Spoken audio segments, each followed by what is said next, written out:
5 বছর 3 মাস 12 দিন পরে আমার স্বামী আবিরকে আবার দেখছি। স্বামী না বলে প্রত্যন স্বামী বলায় মনে হয় ঠিক হবে, যদি অফিসিয়াল বিবাহ বিচ্ছেদ আমাদের হয়নি। আবির এখন আমার বাসার ড্রয়িং রুমে বসে আছে। ভাবতে অবাক লাগছে, এই মানুষটাকে একসময় পাগলের মতো ভালোবাসতাম। আমার ধারণা ছিল আমার মতো এতটা না হলেও সে আমাকে ভালোবাসে, যদিও তার প্রকাশটা কখনো ওইভাবে দেখিনি। কিন্তু ভাবতাম সবার প্রকাশ করার ক্ষমতা একরকম হয় না। ভালোবাসা কখনো কখনো মানুষের সর্বনাশের কারণ হয়। আমারও তাই হলো। আমার জরায়ুতে ছোট্ট একটা টিউমার হয়েছিল। ছোট্ট হলেও দুর্দান্ত গতিতে রক্তক্ষরণ করতো সেটা। আমার বয়স তখন 44। ডাক্তার বললেন জরায়ুটা ফেলে দেওয়া ঠিক হবে। আমার একটাই মেয়ে মেঘলা, তখন ভার্সিটিতে পড়ে। বাচ্চা কাচ্চা যখন এতদিন আর হয়নি, তখন আর হবে বলে মনে হলো না, তাই ফেলে দেওয়া হলো জরায়ুটা। অপারেশনের ধাক্কা সামলাতে না সামলাতেই নতুন ধাক্কা শুরু হলো। আমার ননদ প্রায়ই বলতে লাগলো, আবিরের মুখের দিকে তাকানো যায় না। একটা ছেলের এত শখ ছিল ওর। আমি জানি আবির ছেলে খুব পছন্দ করতো, কিন্তু তার জন্য মন খারাপ করবে এটা কখনোই ভাবিনি। ভাবলে রক্তক্ষরণ হতে হতে মরে গেলেও আমি জরায়ু কেটে ফেলতাম না। আবিরকে জিজ্ঞাসা করলে ও চুপ থাকতো। আস্তে আস্তে অপরাধ বোধ ভুগতে থাকলাম আমি। ভালোবাসা মানুষটা এভাবে কষ্ট পাচ্ছি সহ্য করতে পারছিলাম না। তাই আমার ননদ যখন একদিন বুদ্ধি দিল আবিরকে আর একটা বিয়ে দিয়ে দিই, তখন আমার কাছে ব্যাপারটা খুব খারাপ লাগেনি। আকাঙ্ক্ষা করেছিলাম আবির রাজি হবে কিনা, কিন্তু যেহেতু সে আমার ননদের কথায় উঠে বসে কাজী বোনের আদেশ পাওয়া মাত্রই রাজি হয়ে গেল। সম্ভবত আমার ননদ আগে থেকে মেয়ে খুঁজে রেখেছিল, তাই খুঁজতে একদম সময় লাগলো না। মেয়ে দেখে আমি অবাক হলাম, একেবারে বাচ্চা মেয়ে। আমার মেয়ে মেঘলার থেকে বড় জোর 4-5 বছরের বড় হবে। আবিরকে বললাম তোমার সাথে বয়সের ডিফারেন্স অনেক বেশি হয়ে যাবে। আবির বলল সমস্যা নেই। মেঘলা দারুণ খেপে গেল। ওকে বোঝালাম কিছুদিন পর তো তোর বিয়ে হয়ে যাবে, আমরা একলা হয়ে যাব। তোর বাবার এত সম্পত্তি আর তার একজন যোগ্য উত্তরাধিকারী তো থাকা উচিত। তুই তো জানিস তোর বাবাকে আমি কতটা ভালোবাসি।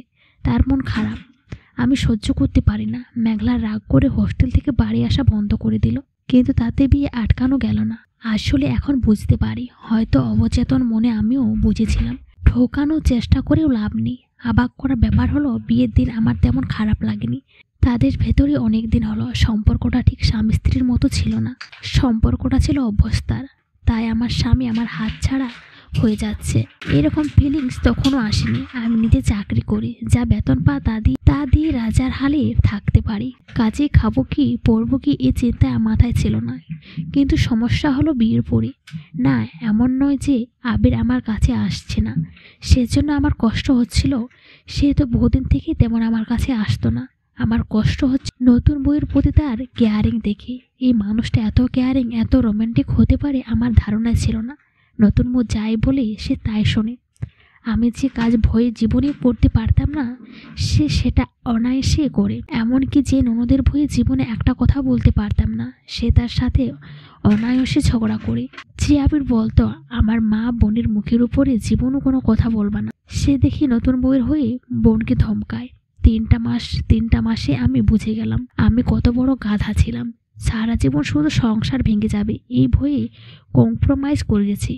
কোনোদিন নিজের অধিকার জোর করে আদায় করিনি, কোনোদিন নিজে ভালো লাগার মূল্যই দেইনি। নতুন বউকে আমার হিংসা হতো, এই জন্য নয়, সে আমার স্বামীকে নিয়ে নিয়েছে এই জন্য।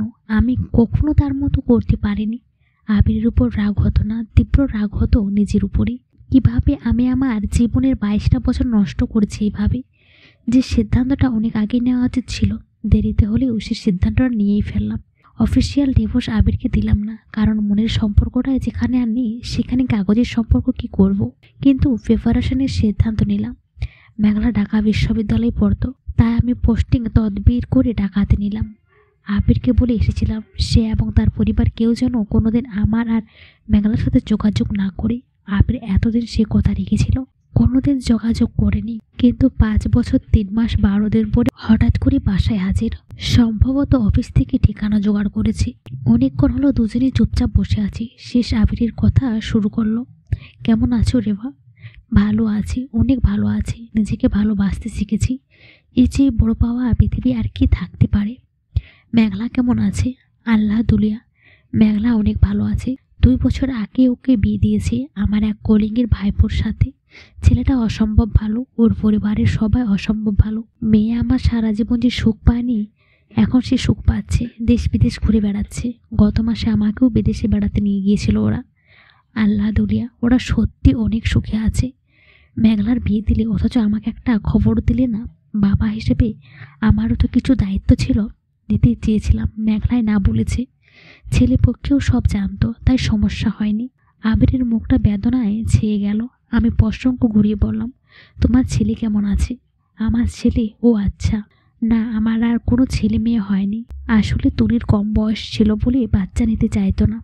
এখন তো বয়স হয়েছে, এখন নিয়ে নাও। গত মাসে তুলি আমাকে ছেড়ে চলে গেছে। মানে? আসলে ও একটা ছেলেকে পছন্দ করতো। ছেলেটা তখন ভালো চাকরি বাকরি পায়নি দেখে ওর বাবা মা জোর করে আমার সাথে বিয়ে দিয়ে দেয়। ব্যাপারটা আমি জানতাম না। ওই ছেলেটা এখন ভালো চাকরি পেয়েছে, তাই তুলি আমাকে ছেড়ে চলে গেছে। খুব করুণা হচ্ছিল আবিরকে দেখে। কিন্তু ও যখন বলল রেবা তুমি আমার সাথে যাবে, এটা তো তোমারই সংসার, তখন রীতিমতো ঘৃণা লাগছিল। কাজের মেয়েকে ডেকে বললাম, ওই সাহেবকে কফি শেষ করে বিদায় দিয়ে দরজা লাগিয়ে দিস। ভেতরের ঘর থেকে উকি দিয়ে দেখলাম আবির কফি না খেয়ে মাথা নিচু করে বেরিয়ে যাচ্ছে। গল্পটা ভালো লাগলে অবশ্যই কমেন্ট করে জানাবেন।